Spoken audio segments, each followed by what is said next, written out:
era más grande, lo que pasa es que se dieron cuenta los vecinos que estaban derrumbando Bueno, esto está dentro del patio de una de las viviendas que tiraron aquí. y venir con un soplete aquí.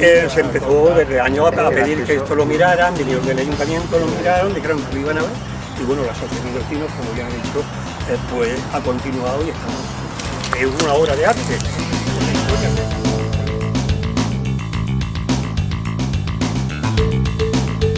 Alcantarillas de todas las clases, yo he contado de teléfonos, de semáforos, de agua, de hidroeléctrica, de las alcantarillas de Se lo hemos dicho a la policía, mira. Mira qué distancia, mira de ahí, del semáforo al semáforo.